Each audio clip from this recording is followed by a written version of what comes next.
Pasar malam kembali hadir meramaikan suasana di wilayah Bumi Tamalan Ria Permai atau yang lebih dikenal dengan sebutan BTP. Bertempat di lapangan Tala BTP, acara ini terselenggara atas izin Lurah BTP dan bertujuan untuk meningkatkan kesejahteraan pelaku usaha mikro, kecil, dan menengah atau UMKM di daerah tersebut. Dalam rangka memeriahkan kegiatan ini, pasar malam akan digelar selama 1 bulan penuh, memberikan kesempatan kepada masyarakat untuk menikmati berbagai hiburan lebih dari sekali. Tidak hanya di BTP, pasar malam ini juga diadakan di beberapa lokasi berbeda setiap bulannya. Sebelumnya, acara serupa telah sukses digelar di Pautere. Menurut Ardi, panitia penyelenggara pasar malam selain menawarkan berbagai jajanan dan wahana menarik, pasar malam BTP juga menyediakan panggung karaoke yang menjadi daya tarik tambahan bagi pengunjung.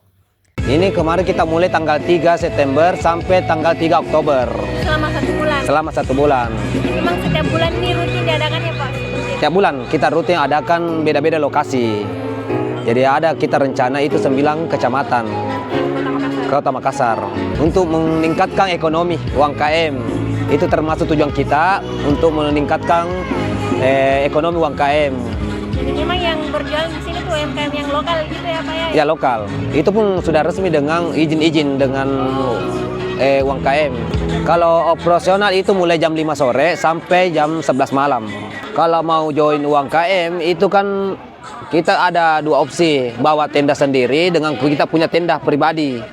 Nah itu beda-beda harga. Dengan harga yang sekarang kita itu ada harga yang sudah berjalan di sini BTPPS itu harga 2 juta per bulan. Itu ukuran 3x3. Itu include dengan listrik 2 ampere jadi 450 watt. Kalau yang bawa sendiri Pak? Yang bawa tenda sendiri itu harga sekarang 1,5. Itu ukuran 3x3. Ada beberapa harga kita teman kerjasama termasuk toko-toko masyarakat. Kita teman kerjasama dengan tim-tim ada ya, tim-tim yang lain.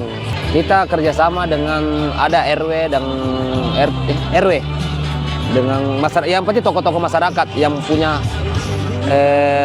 punya lahan, termasuk Poltabes, ya kepolisian lah. Termasuk itu perizinan dari kepolisian pasti ada. Instansi tidak ada. Sebagai contoh di Kelurahan BTP, pasar malam kerap menjadi tempat favorit karena lokasinya yang strategis dan keamanan parkir yang dikelola langsung oleh masyarakat setempat, sehingga pengunjung dapat merasa aman dan nyaman saat menikmati hiburan. Rahmatia Ifaisyah Rahman, Unhas TV.